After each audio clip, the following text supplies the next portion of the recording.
that we are going to be facing ahead as humanity. And not just with the image you see on your screen right now.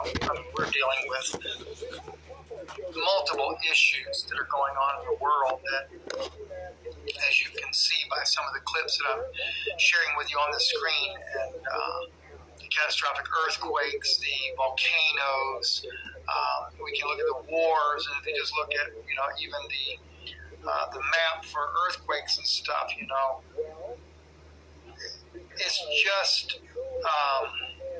it's just horrendous, the things that are happening all over the planet. And I think by now, regardless of critics and things they say, well, you said this last year, or whatever the case may be, I think people are starting to realize we definitely have some issues going on this planet like at no other time in history. And it's only going to get worse. It's not going to get better. Today I spent about 3 hours on a meeting discussing the events that are coming our way. I've been hesitant on speaking about a lot of these things for the simple reason is, as it was told to me today, not really sure why the delay, but things are going to get much worse as far as all kinds of climatic issues. We're already starting to see them. And, and many of these issues are orchestrated. As you're going to find out today, I'm going to speak about some of the things that are planned. And yet at the same time, some of these issues we might say are natural, or certainly the fallen angels are helping to instigate them, whatever the case may be. But towards the end of this year, we're going to get more of a taste of what's going to come in 2022.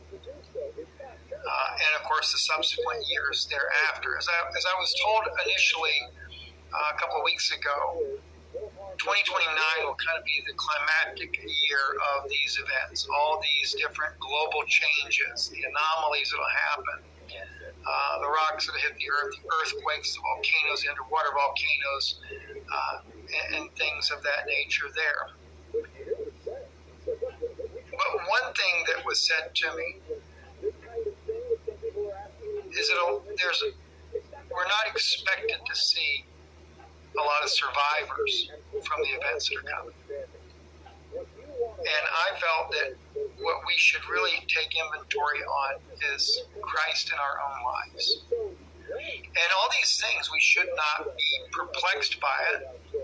Jesus said in Matthew 24, "Take heed that no man deceive you, for many shall come in my name, saying, I am Christ, and shall deceive many." So we're going to see these Antichrist figures come on the scene. He also said, "And you shall hear of wars and rumors of wars. See that you be not troubled, for all these things must come to pass, but the end is not yet. For nation shall rise against nation, and kingdom against kingdom, and there shall be famines, pestilence, earthquakes in divers places." He said, all these are the beginning of sorrows.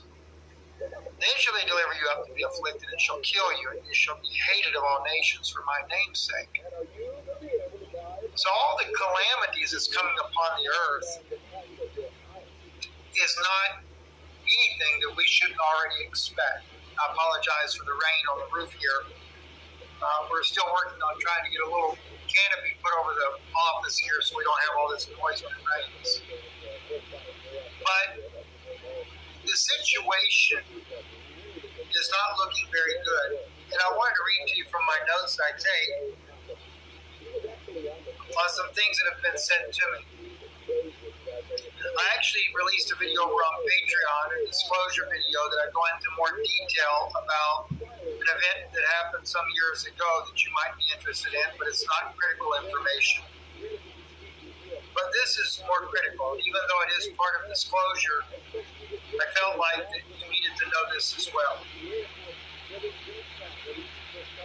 I was told that China wants to use a nuclear path when dealing with this asteroid. You gotta see how loud this rain is. It's getting very loud outside.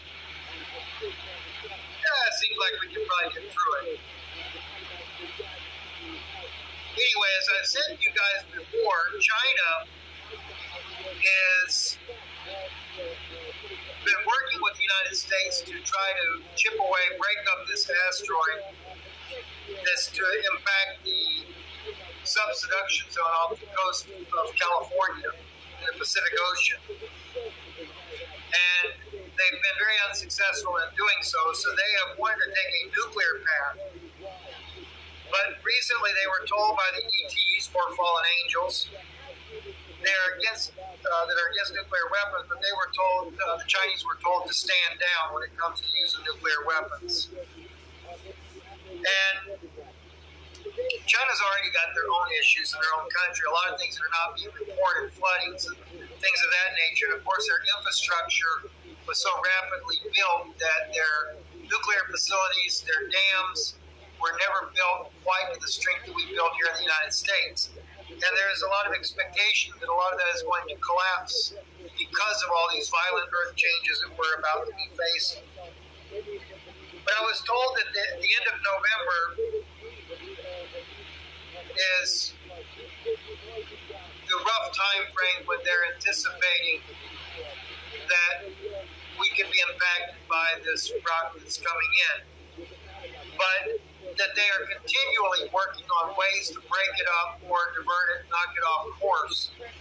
So it's not 100% that it will happen. And I want to make sure that I'm clear in that.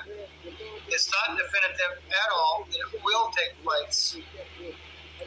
But one thing that I was told, though, is that that's how our year is going to end up if they're not able to divert it. But going into next year, even though these rocks will not be as big, they'll be much smaller. Between the plasma storms that we will begin to experience here at the end of the year, going into next year, the earthquakes, the volcanoes, the changes that will be happening, the solar reactions and the earth reacting to it, and the subsequent years thereafter, they're not expecting a lot of survivors.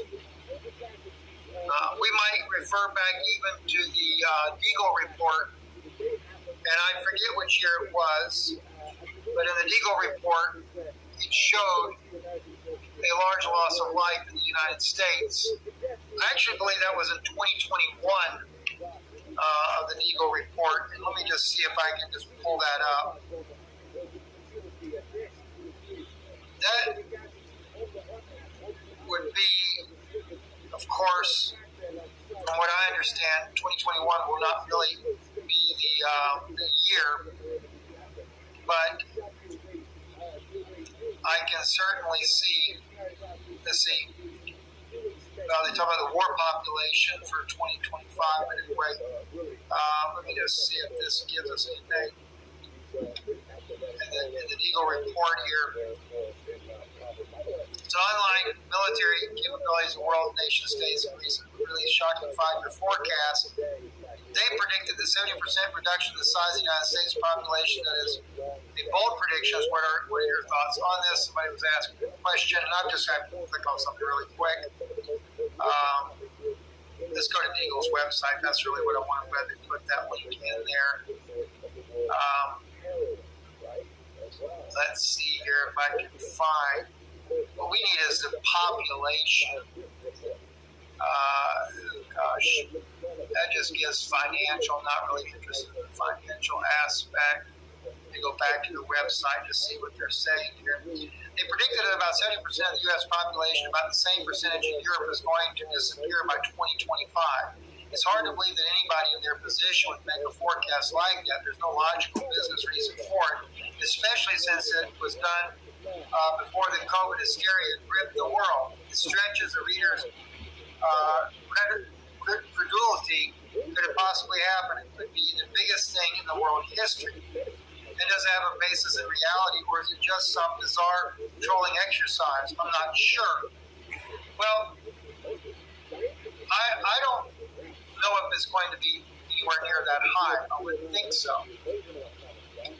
But I can tell you that people that I know in Washington they are anticipating, because of all these major issues coming, that there's not going to be a lot of survivors at the end of the day.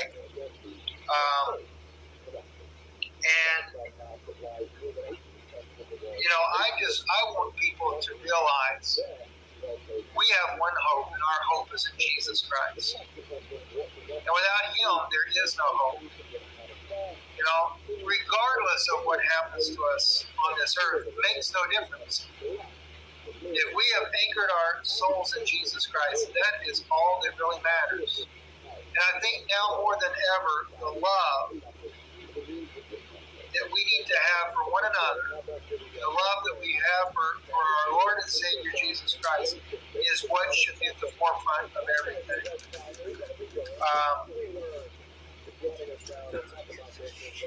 I will share with you as well that I know that, or at least from what was shared with me, is that there's also man-made events that will trigger some of these things as well. The U.S. intel is known for about 5 years that China and Russia have been collaborating on actually detonating a device that would cause either a volcano or a massive earthquake that would sink the Canary Islands. That's a real threat that they've anticipated, which, of course, as anyone knows that's ever looked at the Canary Islands going beneath the sea, would basically wipe out our entire eastern seaboard because of the tsunamis that it would create. And the other issue there was, I was told too that Japan is what they say is on the bye-bye list. They've known for about a decade that Japan is not really anticipated to survive the seismic activity that they believe will begin at the end of this year. Not meaning that it will go down at the end of this year, it's not what they're talking about, but we're going to see, as I was told, earthquakes that will easily begin to go up to 8.0 and higher by the end of the year. Also, while we were discussing these things, and I'll just share this with you, Pearl Harbor was something that we had advanced warning on. We were using Tesla's technology back in those days as well. So the United States did know full well. And as I was told, it was an attack because of money. It's all about the money.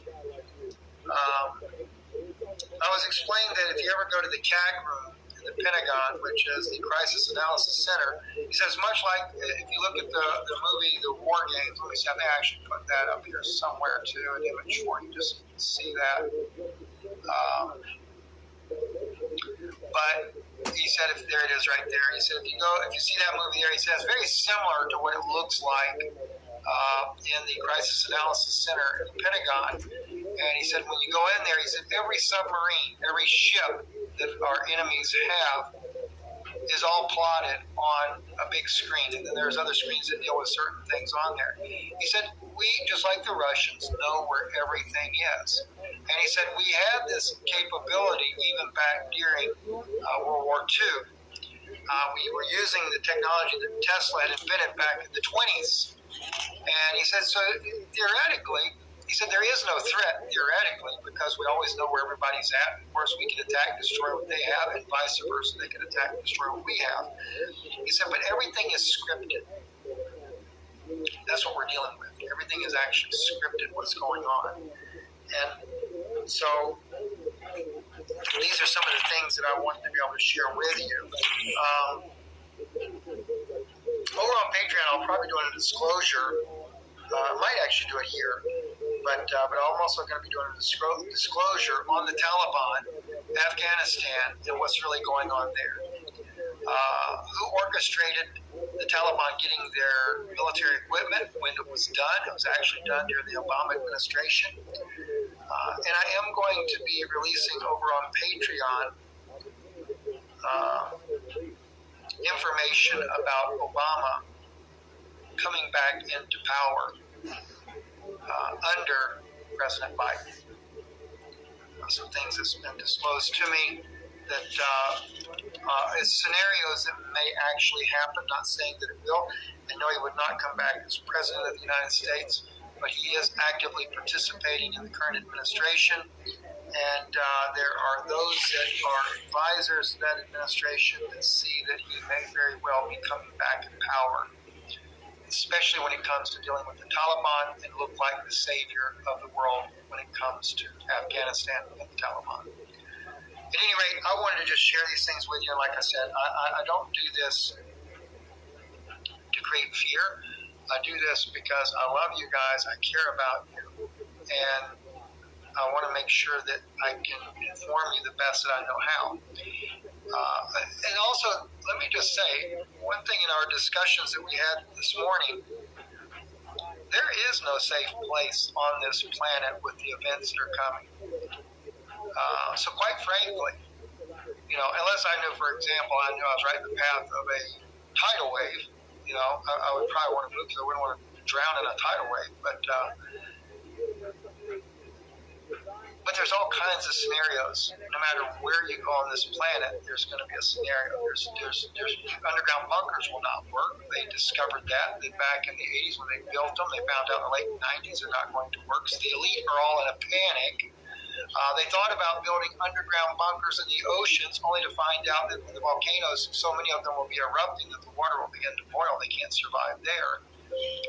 But I was told, as long as the friend that I have that's in Washington, who's been there for decades, he said to me that watching the way the politicians and the elite act, you know that they have made agreements with the ETs, the fallen angels, in order to escape out of here.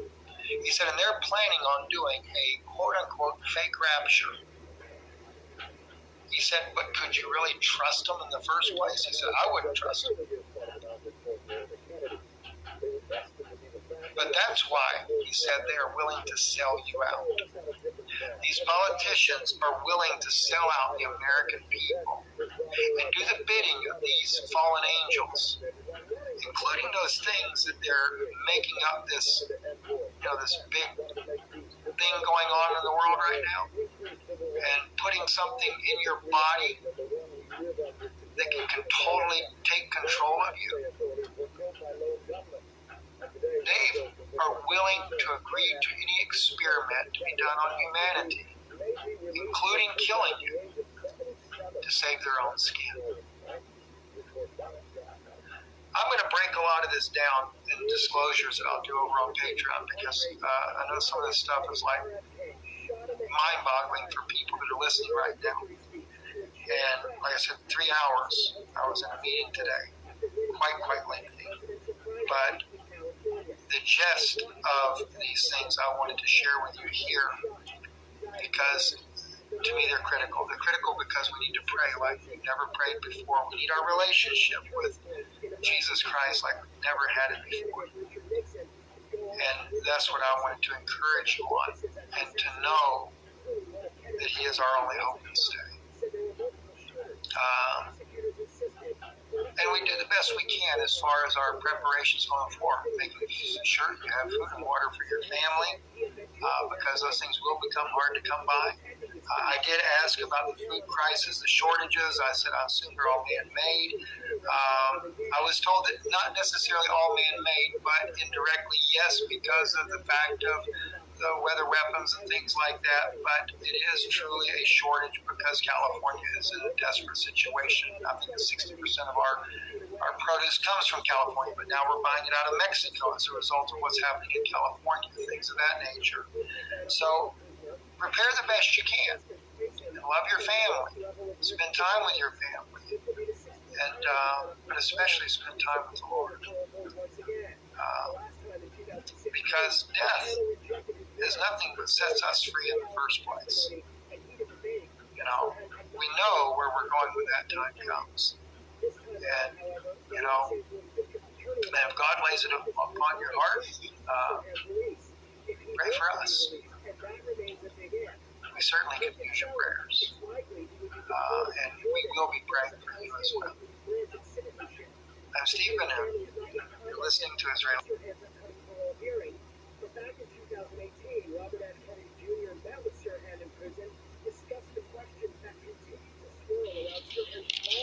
I guess good morning still. How are all you? Pretty amazing week this week. Something I didn't think that would play out the way it played. For less than 24 hours, just ago, President Biden made the decision not to shift the August 31st deadline to withdraw our troops from Afghanistan. Even though some of our strongest allies, France and Britain and Germany, requested it.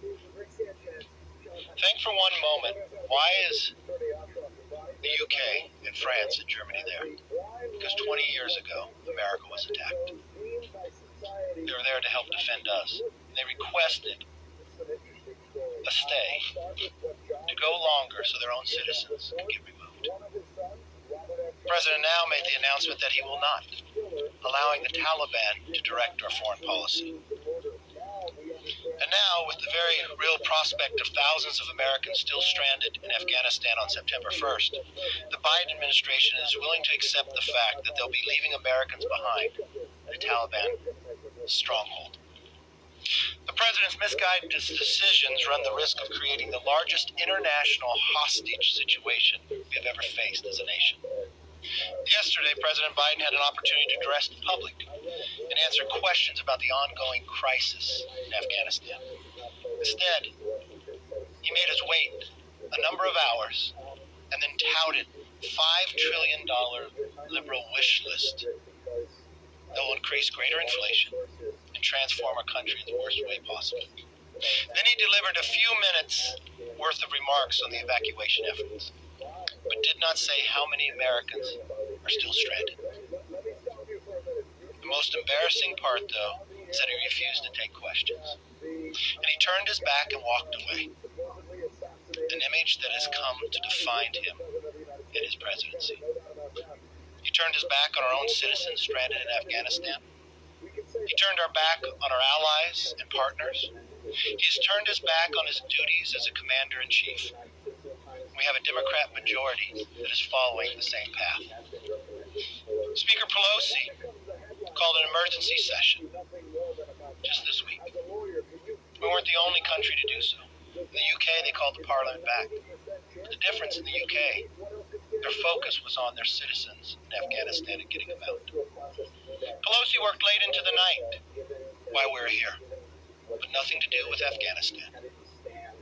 Speaker Pelosi asked the help of the president to make phone calls, not to pass any bills, to put resources to get more Americans out of Afghanistan. It was to pass close to $5 trillion. Not to debate it, but to deem it. Every single Democrat voted for that, and every single Democrat voted against Congressman Gallagher's PQ that would ask that we could get the number on a daily basis of how many Americans are in Afghanistan and to stay until the mission is done, that all Americans are out. The $5 trillion, not 1 cent will be used in the situation of Afghanistan. It's a complete failure of leadership. If you listen to Speaker Pelosi's speech yesterday, great day of pride for America and Democrats. A great day of pride for American Democrats. That's what Speaker Pelosi said on the floor. Not mentioning any Gold Star families, not mentioning the veterans, even those who serve in her own conference, who she, had she stayed the whole hearing, could have heard the comments that they made inside the briefing, the frustration that they felt as well.